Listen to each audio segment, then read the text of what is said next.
Welcome to the Maintainable Software Podcast, where we speak with seasoned practitioners who have helped organizations work past the problems often associated with technical debt and legacy code. I'm your host, Robby Russell. On this episode, we are joined by the founder of Metadeveloper, Dr. Aino Corry, who is a technical conference editor and agile retrospectives facilitator.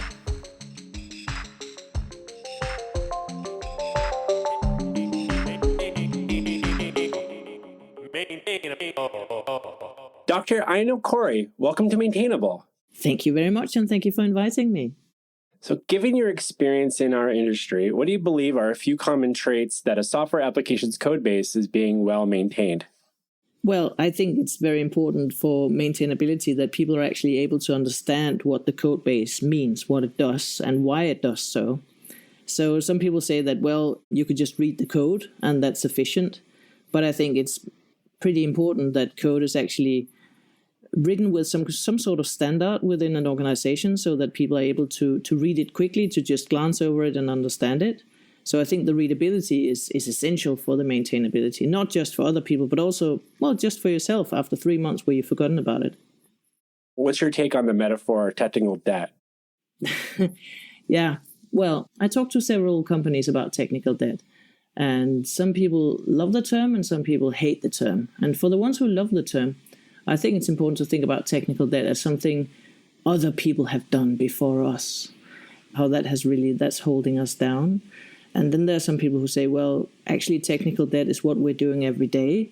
And then there are some people who really dislikes the term technical debt, who thinks that it's a ridiculous term because it's nothing to do with debt or anything like that. So I hear people reacting in many different ways. But what I think is most important and what is overarching over all these is that often the management doesn't really appreciate how much time and effort and investment you actually have to put into making sure that you don't have anything that could be called technical debt. So that you make sure to clean up your code base from time to time, or perhaps every day, every time you do something, and see, is this still, you could say, maintainable, readable? Do we still want everything that's in there, or should we remove some of it? Is it safe to assume that you get to be part of conversations where there's developers speaking with non-developers about some of the reasons why things can't be done as quickly as they would like due to things like technical debt or existing issues within the code base? Yes, that's definitely safe to say that. So I have my own company, but one of the things that I do is that I'm an agile coach for various companies. Sometimes I'm a full-time agile coach, and sometimes I'm just there for 1 day or 2 days a week.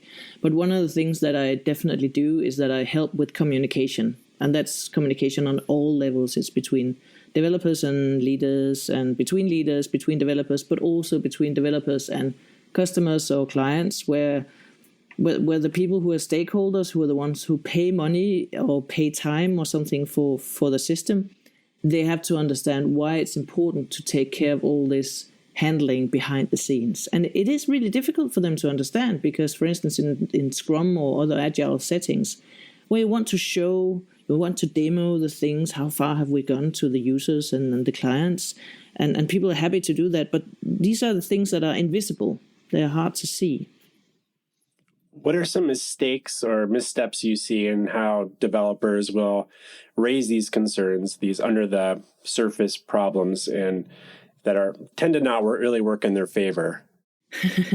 Well, I think the wonderful pride that developers have in the beauty of their code can sometimes be in the way of these conversations, because they might sometimes phrase it in a way where they said, well, we want it to be beautiful, we want it to be good code, and users don't understand those terms. So it would be more helpful in what they want to achieve, perhaps, to explain to the users that the long-term consequences are actually pretty bad for the people who are using the system, who are paying money for the system.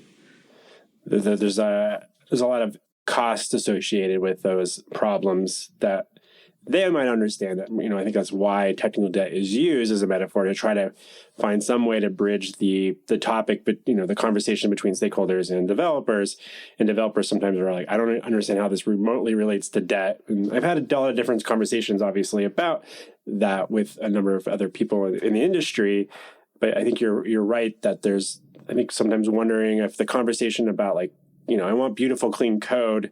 Like those are things that I think stakeholders are like, well, yeah, do you keep things well organized? That's your job and your responsibility as a software developer is to worry about that stuff. But do you find that it's almost that the developers are trying to seek, say, permission to do that? Like is this a priority for me to do a good job or to make sure things are well tested, or that I'm cleaning up areas of things when I'm working on them? Or is it?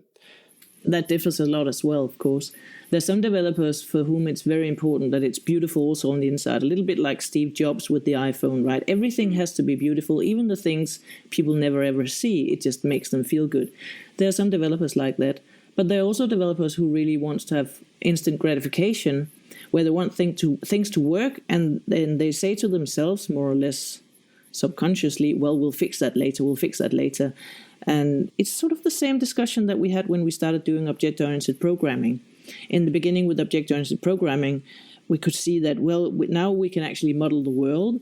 And because we can model the world completely, and we can make it very flexible. So we could architect and design ourselves into a system where everything could be possible. Everything that we could imagine could be possible. And some people would go that route and say, well, we want to make it very flexible. And some people will say, well, we'll just make the scarcest thing that we can do, the smallest thing that we can do. And that war it's sort of still the same thing, but now it's just, well, technical debt. I know that we've touched a little bit on how like developers might sometimes talk about like how it's affecting them.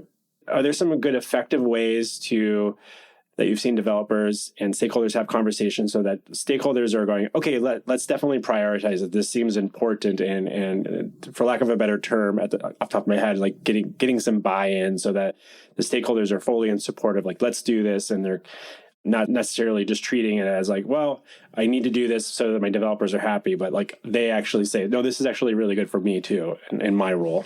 Yeah, definitely. When I think about those conversations that work, it's normally when the developers or whoever is helping them with the communication with the stakeholders are able to create some analogies that the people who don't understand code and systems can actually understand. So whenever you want to explain something to somebody, especially something as weird as code and programming to somebody who doesn't understand anything, you have to figure out what is already in their heads and then try to construct the idea you want to convey, build on what they have in their heads. So you need to find something in the stakeholders' minds that you can use as an analogy. And when they succeed in doing that, then it's very easy for the stakeholders to understand. But if they don't understand, they become, as normal human beings, when there's something they don't understand, they become scared, and then they become angry, and then they're defensive, and they don't want to hear anymore. But for instance, if you could say, well, the technical debt, it's a bit like raising children, right? So when you're raising children, you can decide either to invest time and effort today or to invest a lot of time and effort later. So for people who have children, you can explain that factor. For people who don't have children, you use another analogy. It's interesting. And I'm so curious about that specific analogy. Say you were working with the stakeholder and... Definitely, yes. So one example I have, so I've got 3 children and they're all almost grown-ups, all of them now. And one of the things that is something every parent knows is that you take your child on the shopping trip and they're tired and they're hungry and you're going close to the aisle where you have the sweets or the toys. And the child, of course, wants sweets or toys. It's a natural thing. And then if the parent will often just say no, and then the child will behave a little bit more aggressive to get what they want, because that is the way human babies survive, right? To be aggressive until they get what they want.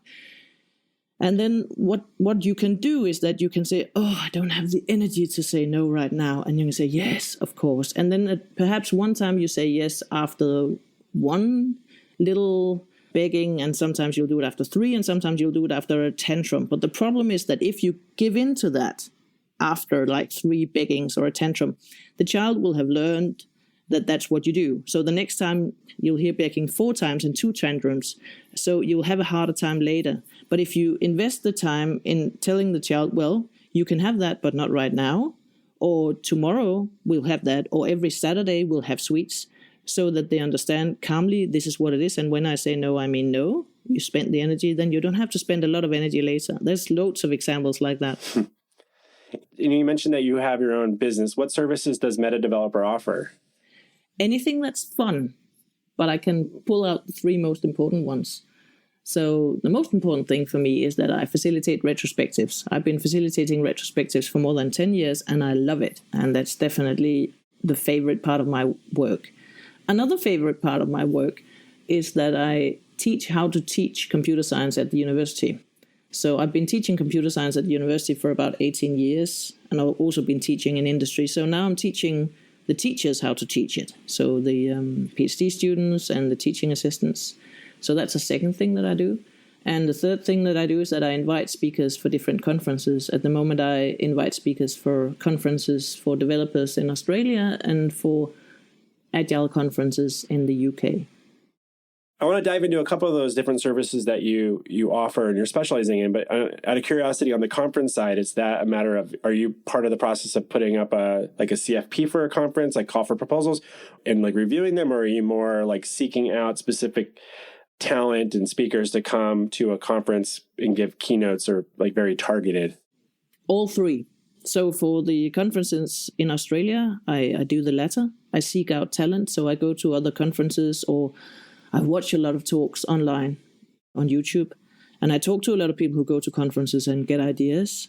And for some of the conferences that I'm the program member for in England, I look through a lot of proposals. So I read through a lot of abstracts. They're anonymous, of course, so I don't know who it is. And then I evaluate them together with some reviewers, and then I pick them out based on the evaluations from me and the other reviewers. Nice. I know that things like that could be a little bit of a thankless jobs at time, but thank you for helping be a good curator for conferences and stuff. I know it's a very time-consuming thing and requires a lot of thought. So thank you. On behalf of the community, I'll do my best to represent them. Welcome. You mentioned retrospectives and being a facilitator retrospective, and I have yet to have a guest on the show to specifically dive into the weeds there a little bit. So as a facilitator retrospectives for agile development, workflows, and processes, and you're also the author of the Lean Pub book, Anti-Patterns for Retrospectives, I'd love to spend some time really talking about this with you. So first, let's assume that there might be a few developers listening who have heard the word retrospective, but have yet to participate in one. What are they? And why do teams tend to adopt these in their development lifecycle? Well, I could tell you why people tend to adopt these, but I could also tell you why they should. So the reason why they will adopt these is because they're using a process where it says on page 6 that they need to facilitate retrospectives every once in a while. That's what I meet most often when I come out there. The reason why they should do it, though, is because we have to learn all the time. We have to learn from what we're doing. We have to learn from the good stuff and the bad stuff that happens. And retrospectives is just a nice structured way of learning from the past. How is it different than just having a meeting? Oh, yes, that's a good question. So why is it different? So if meetings were wonderful, then it would not be different. Meetings are normally not wonderful. I don't know. Raise your hand if you think a meeting is wonderful to have. Not many hands. So a retrospective has some rules and it has some roles. So there's the role of the facilitator, and then there's the role of a member of the retrospective. And there are some rules to the retrospective as well. One rule is the Prime Directive, based on the book by Norm Kurth. Norm Kurth was the first who wrote about project retrospectives. He abandoned the word postmortems and used the word project retrospectives, and he wrote the Prime Directive. And the Prime Directive basically says you have to accept the fact, or at least try to get into the mindset when you enter a retrospective, that everybody always did the best they could given the circumstances. So that's one of the rules. Another rule is that you should have parallel thinking, that everybody should think in parallel on the same part of the meeting. So what happens sometimes at meetings is that some people will, at the same point in time, some people will think about the solution, people will think about the problem, some people will think about the causes behind the problem, some people will think about experiments. And what you do in a retrospective is that you have a really firm path that you go through 5 different steps so that everybody's on the same page all the time. That's the difference with the rules and the roles. Interesting. I'm one of those people that actually does enjoy meetings when they're well structured. I just would add that caveat. Like I have a couple of meetings, like standing meetings, that they're actually my favorite meetings because I know exactly how to prepare for them, how to participate in them, and I know exactly what's going to happen next. And I think And we do it weekly, so I know exactly what that cycle is going to be like. And I think with retrospectives, are these types of meetings or these types of conversations and facilitated discussions things that should happen on a regular cadence, or is it primarily at the end of a project? Or, you mentioned postmortems, and I've heard people interchange that sometimes, and I sometimes wonder, like, what's the difference between them? So maybe a couple of different questions I think there, but... Yeah, so first I want to react to the thing you said about meetings. If meetings are done well, if there's an agenda, if there's a facilitator or a meeting leader, they can be wonderful, definitely. It's just very rarely I see that in meetings, unfortunately. But to your questions, so the difference is that when we started with project retrospectives with Norm Kurth, when he changed it from postmortems, which evidently is after the project is dead. That's why it's called a postmortem. But then he just changed the wording into project retrospectives to make it a bit more positive. Instead of saying that it's dead, it's just a retrospective way of looking back in retrospect. But then Diana Larsen and Esther Darby, in their book Agile Retrospectives, Making Good Teams Great, they changed the whole retrospective thought into smaller retrospectives that's done, for instance, after each sprint if you're doing Scrum, but at least during the project cycle. You touched on the fact that, people need to go into, you mentioned the prime directive and knowing that there's maybe not putting any blame on anyone or anything during those conversations. I would imagine that there's probably still scenarios where there's like a tendency to want to point a finger at something or someone for maybe it's someone that's not part of the conversation in that meeting. Like maybe it's the client or the stakeholder or some third party company that you were working with during the process to integrate with their API that maybe caused some problems. How do you help teams kind of navigate that so they can really embrace that? Because I was just thinking about a recent retrospective that I was in, and I had a developer on my team that was just really being really hard on themselves. And I was like, I guess I'm looking for some free consulting here. That's fine. You can give me a beer when we meet. There are numerous different answers to that question. I'll try to take them one at a time. So the first thing is what do I do to enable that thought process in people where they're not trying to shame and blame, but instead trying to figure out what we should do better next time. Every time I start a retrospective, I try to say the prime directive in one way or the other. And I change the wording depending on what kind of team I'm working with. Some teams like the original prime directive with all the words. Some teams like that I just say, remember, we're not blaming, we're not shaming. We're trying to find the faults in the system and the communication, not the singular people. And that holds for yourself as well. So when you're thinking, I was stupid, I was dumb, I should have done this better, try to think about what could I have known at the time? What resources could I have had at the time that could have helped me? If I actually enable the team to think like that, the solutions that they come up with are so much more powerful, and they're so much more forgiving towards others, but also themselves. You often see people who are very harsh on other people. They're also harsh on themselves. But there was another question, and that was about other people, the people who are not in the room. Sometimes they'll be blaming the managers, blaming the testers, blaming the other team. And what I do there is that I try to evaluate the situation. Sometimes people need to vent a little bit. I don't want them to backstab people, but sometimes they need to say something. And then I try to turn it around and say, why do you think he did that? Why do you think she said that? What could they have tried to achieve? Because a mantra that I have when I'm facilitating is everybody just wants to be seen. Everybody wants to be loved. So whenever people do something that seems evil or awkward or weird or unnecessary, try to figure out, why did they say that? Were they trying to gain some respect? Were they trying to make you believe in them? What was it? I understand that sometimes we're working with psychopaths and we can't really change them, and that's a different value set that I just don't understand. I appreciate that, but for most people it's like that. So I think I tried to answer all the questions. No, thank you for that. I wrote down some notes for myself to think about, even with my own team here. So, I'm really curious, you mentioned the role of a facilitator. Is a facilitator just making sure the agenda kind of stays on course, or are they injecting some of their own opinions or helping clarify or ask follow-up questions to help dig in more?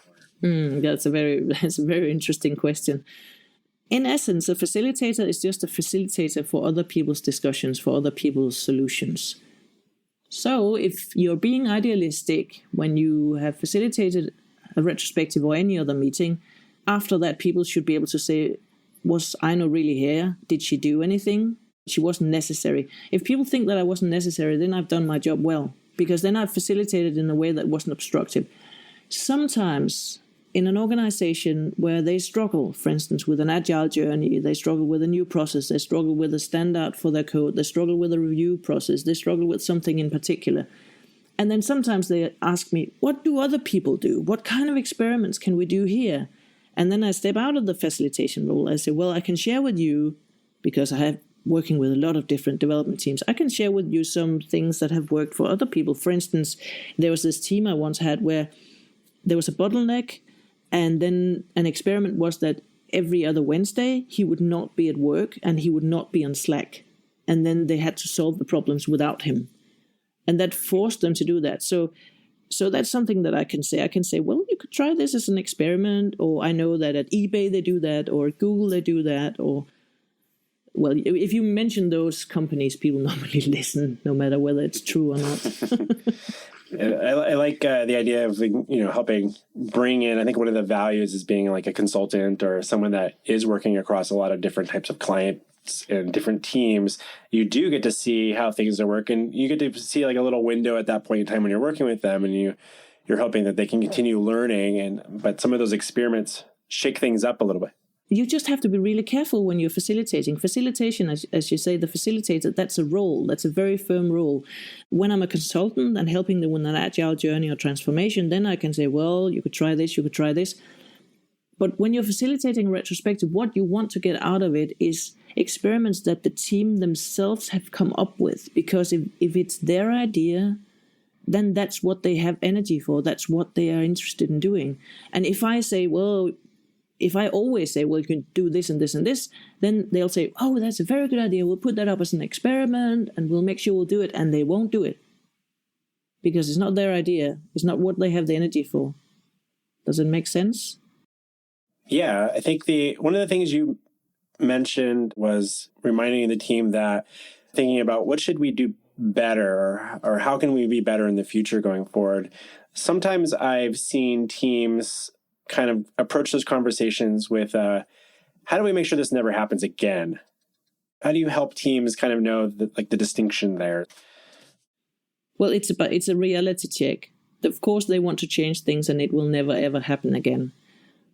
I sometimes talk about risks in the future. Sometimes I have a more like a future perspective where we say, well, this is what we expect will happen in the future. This will happen, this will happen. And then people will say, well, we'll definitely make sure this doesn't happen again because this happened the last time. It was dreadful. And then I say, well, yes, great. So one way to do that is to figure out what is the cause, what caused this. So instead of just, for instance, saying, we shouldn't stop pair programming, then try to figure out why did we stop doing the pair programming?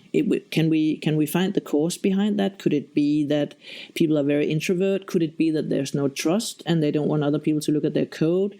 Could it be that they firmly believe that the only way to work is to be alone with the headset on? Then just enforcing more pair programming won't work, right? So that's one thing, looking at the causes. Another thing is also that I sometimes make this soup diagram with them. I say, well, you can divide these things into 3 different areas. You can have the area that you can do something about, the area where you can have influence, and then the soup that you can't do anything about. And sometimes it's very valuable to look at these things because a thing like the one you mentioned, this should never happen again. If it's in the soup, if it's out of the power of the team, then they can't make sure it won't happen again. But what they can do is that they can figure out, okay, so if it happens again, how should we react? It's a bit like, give me coffee when I need coffee to solve this problem. Give me wine when I need wine to forget this problem. And give me wisdom to understand whether I should take coffee or wine, right? I think there's also a biblical quote there, but this is more my line. So as a facilitator, we talked a little bit about that role. What is the responsibility of, say, a team member, say a developer on a team?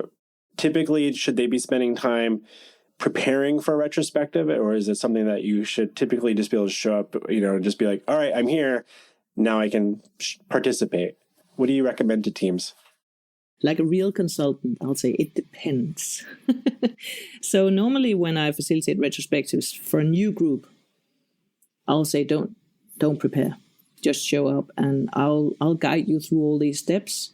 And the first time I have a retrospective with a new group, it'll be like lifting up the carpet, and there'll be no theme, and I'll just try to figure out where are the pain points, where are the bottlenecks, what are they ashamed of, what are they afraid of, what do they like, just to figure out where we are. And then the next time I might have a theme, I might go into depth with the test environment or the process or the communication or whatever.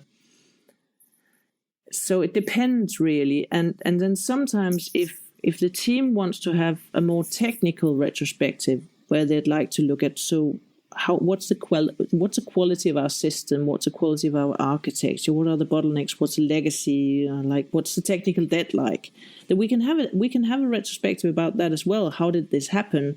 But then they need to prepare because the second stage of a retrospective, the first stage is that you set the scene and you explain to people what's going to happen, and the second part is to gather data. And the gathering data could be Post-it notes where they write down, I like this, I didn't like this. That could be feelings, but it could also be technical stuff. It could be like, oh, this is where the test failed, or this is where we had to expand the system and the architecture didn't support that.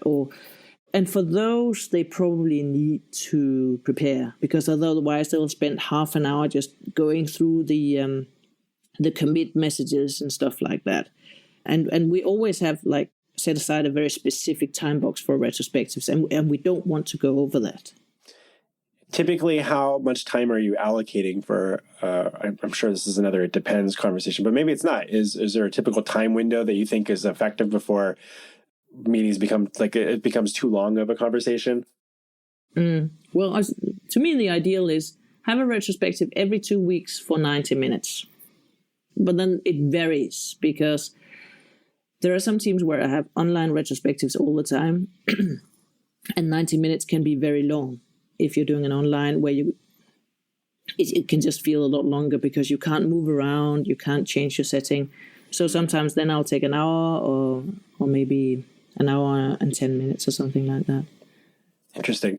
For those teams that are on a regular, say, cadence, having those meetings, are you encouraging team members to kind of earmark things that they can bring to a retrospective? Like, hey, if something pops up, in the next 2 weeks, that's you definitely want to make sure we touch on so we don't forget about it or have to remember, like, cram in that hour or two right before the meeting because you looked at the agenda and like, oh, right, that's on my schedule today. I need to go back and try to remember everything that happened in the last 2 weeks.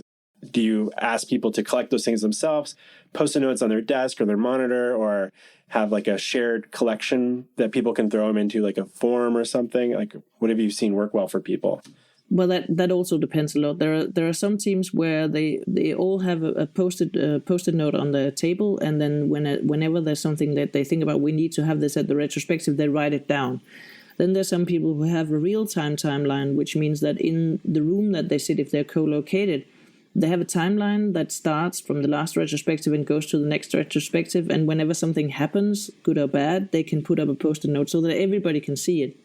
So that, if you have the real-time timeline, that means that instead of just having a lot of red notes on your table and not doing anything about it because I want to wait until the next retrospective, other people can see, there's a problem here. Maybe we should talk about this. Because sometimes I'm thinking that if the reflection muscle and the discussion muscle were actually firm on everybody, then whenever something popped up that was not optimal, they would have a discussion about it, they would look into the causes and they would reflect on it and figure out how to do it better. But because that reflection muscle is not really trained for most of us, we need to have these retrospectives where you can reflect. I would like people to have a small retrospective every morning, like they sometimes do in mob programming, where they have a small retrospective to fix things all the time so that you don't have to wait. Because if you let problems wait, or if you let bad mood wait, then it becomes really toxic. Yeah, that's true. There's no need to have to always wait, say, 2 weeks or until your next retrospective to have some of these conversations.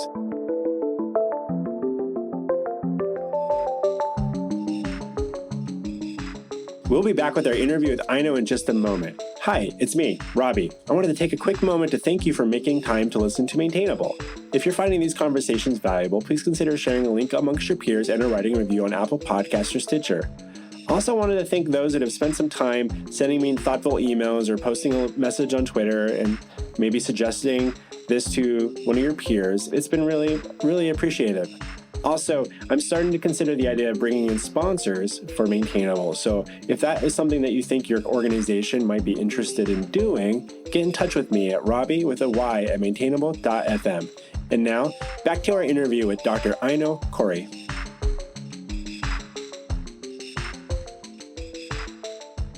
What is a successful retrospective look like? What happens next? Is it that the team has a bunch of to-do items, or is it just things that, for the most part, they're just everybody said we're all here. We all will all hopefully remember these things that we've tried to, some commitments we made as a team. Like what is an ideal outcome? Yeah, that's a good question as well. Yeah, because what happens between the retrospectives is as important as the retrospectives. Otherwise, they're valueless. What is very important is that you have some sort of outcome of the retrospective. There should be some learning, and that learning could be done in different ways. Sometimes I have a retrospective with people where they all walk out with one little thing that they personally want to change. But most often what happens is that the team as a group decides between 1 and 3 experiments that they want to try out until the next retrospective. And then the important thing here is that don't just write that down in an email or a blog post somewhere and then go back to the Jira and have all the stories that you need to do, because then you'll forget it. And then at the next retrospective, they'll be like, ooh, really? Wow, I forgot about that. Well, I'll definitely do that next time. So it's very important when you have some experiments that you want to do that comes out of the retrospective, that's a learning, is that you put it into whatever prioritized story backlog you have so that they become part of it, so that they're citizens, equal citizens with the rest of the workload. And does that help provide a bit of accountability to the team? I could think on like a tangible level, if there's like, we've identified that there's definitely something some code that we produce, maybe on like really specific level. We produce some code. We know we're going to need to refactor that to account for X or something based on what we've learned. So that can become a story or something in your backlog, and you can take care of that. But if it's like, as a team, we want to start trying to do this more often, that doesn't work. Everybody's responsibility is nobody's responsibility. So for me, it's very important that there's a name on all these experiments. And it doesn't have to be the one who has to do all the work, but it should be the one that at least tries to enforce that this experiment is done and that can report back at the next retrospective what's the status of this. And the reason why I keep saying experiments is, if you say to people, so what do you want to change? They might not want to change anything because, we can't decide something as formidable as that in 1 hour or 2 hours. We can always describe an experiment. Nobody's afraid of an experiment, right? Some language that I found myself using is piloting something. If we want to try something new, I like the experiment approach too. I think that might work better in some context. So as part of that retrospective process, are you typically looking back at the experiments that you've said you were going to? Is that part of like an early part of the process in a retrospective, like review? Yeah. For me, that's the first phase in the retrospective, is that I ask for what's the status from last time. So I have a little book where I write down all the experiments that all my teams that I'm facilitating for what they want. And then for the next retrospective, one of the ways that I prepare for a retrospective as a facilitator is that I look at what did they decide to do last time. I send them an email the day before, perhaps, where I remind them that they should prepare for giving everybody the status of that. And then I start the retrospective with, so what was the status on this, this, and this? And then I put down in my little book next to it, how well did they actually perform the experiment? Was the experiment a success? What happened? What did they learn? And then I have a round where everybody says something. And it's very important that everybody says something, because there's some quiet people. And if you allow them to be quiet at the beginning, then they might be quiet the rest of the time. Interesting. Some good tips there. And you touched on this, that some of your clients have remote teams. And so for folks that work as, maybe they're a remote developer or work on a distributed team, what advice do you have for them on how to be a good participant in these? And or if you're a team where you have 1 or 2 people that are remote, like what are some I know we probably have a whole podcast topic on just this, but what are some like couple of quick little things that you can think of off the top of your head that help make those things more effective for everybody? Well, one of the things you asked me earlier was, what's the responsibility of the facilitator? Is it just taking care of the structure and the agenda? And another thing that's very important for a facilitator is looking at the energy in the room. I spend a lot of energy looking at the body language of people. I look at who's standing close to whom, what direction are the feet and the body is pointing in. It shows who they agree with, who they disagree with, what they want to talk about, if they don't want to talk anymore. That is very, very difficult in an online retrospective. So one of the things that I try to say is that everybody should be on video. I want to see everybody's face all the time. So don't give me that, oh, I'm just going to take the retrospective from my car so I can't be on video, or I'm taking it from the cafe so I can't be on video. No, because that means you're not respecting the time. So it's part of enforcing the video for everybody is to force them to respect the time. And then also, people need to prepare differently for an online retrospective than for a real-life retrospective, because it seems to me that it's more okay to be late to something online than it is in real life. There's a bit more shame in having to open the door and disturb everybody. You sometimes think, oh, I can sneak into this online meeting, I won't disturb anybody. Maybe they don't even notice I'm not there. I notice if they're there. I always have a list of all the names that I'm facilitating, and I go through the list and I make sure I can see everybody, and I can make sure I can hear everybody before we start, because I don't want to deal with that when we're in the middle of an interesting conversation. So what I do is that I send an email 24 hours before saying, remember, tomorrow we have this meeting, could be a retrospective or any other meeting, and this is a material that I want you to be able to look at. This is a shared document. Make sure that you can access the shared document, because I don't want to spend the first 5 minutes with people saying, oh, do I need a passport for this? Or, oh, give me the link. Does anybody have the link? I find that disrespectful. For that reason, I also send an email 15 minutes before the online meeting saying, remember, there's a meeting in 15 minutes, so go get a cup of coffee, go have the bio break now. Some good advice there. Do any of your clients have scenarios where there's maybe only one or two people remote in some of those conversations, and how to best facilitate where their view might be of, say, a room of people and they're like the one face there? Or I know there's some companies that are trying to start exploring the idea of having more, like have everybody on their laptops there, but then you got to ask everybody to mute their microphone or something. And that just seems an extra level of distraction probably for everybody that are like in the physical room. But I think I've seen that become like, we know that there's people that are occasionally remote, and how to make sure they're not too disconnected, I think, from the hub of where everybody else on a team's working. Yeah, there's a lot of discussion about that.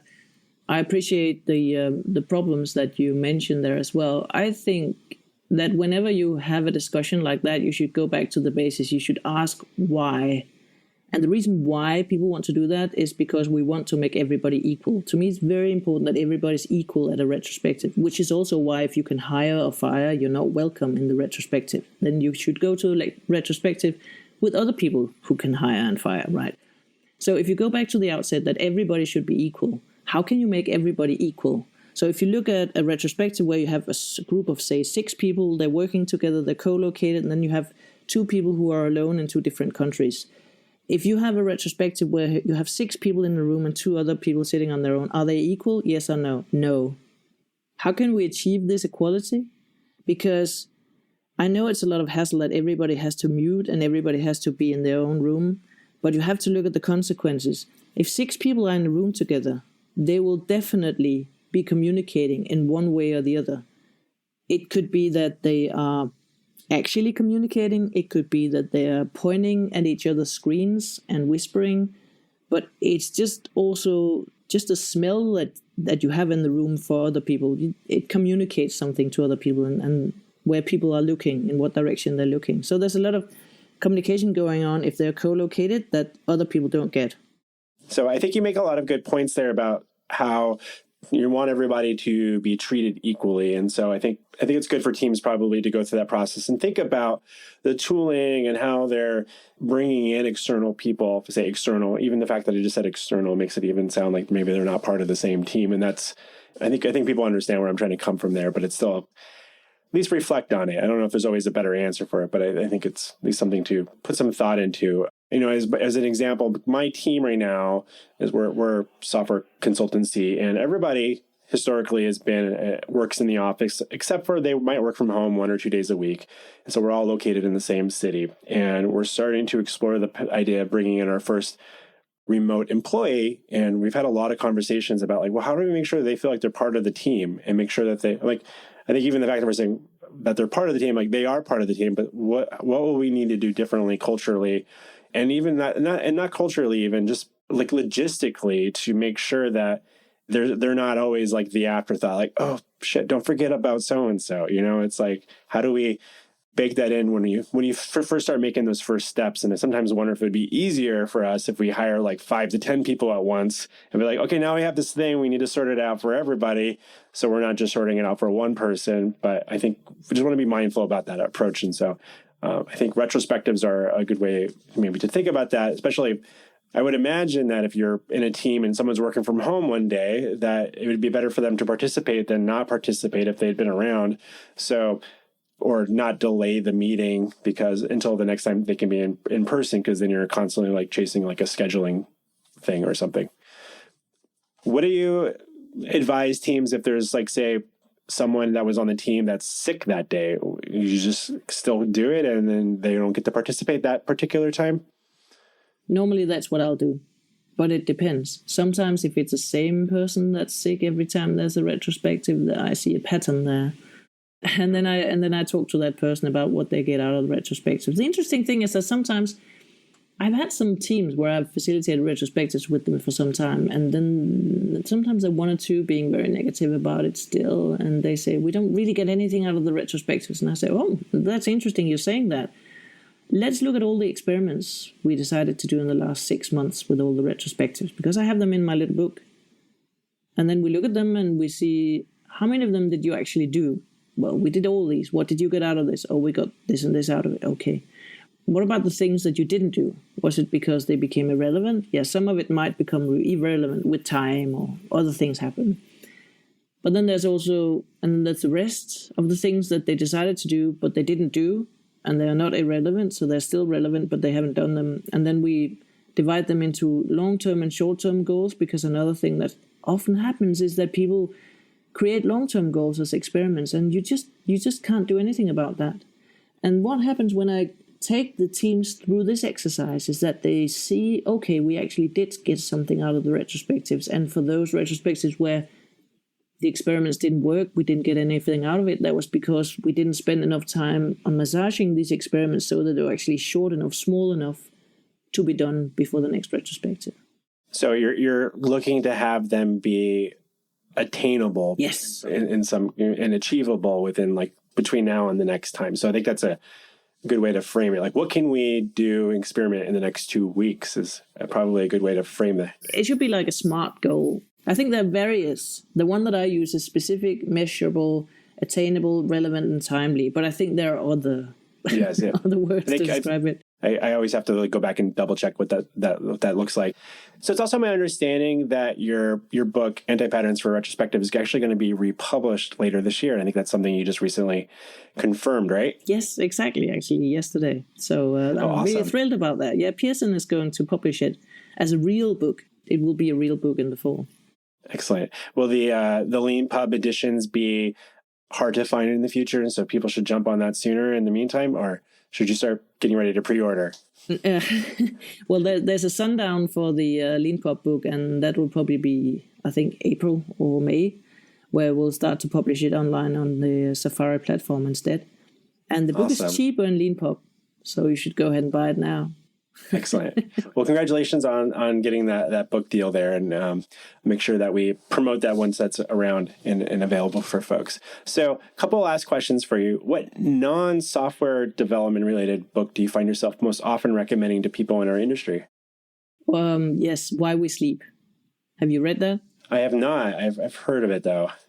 Why We Sleep. It's because I think, well, probably it's like that for everybody, but I've noticed that a lot of people, at least in our IT business, they don't sleep enough because they have, I just need to finish this, I need to finish this. And then they come up to work next morning, they're really tired. I went to bed at 3:00. I was sitting with this problem.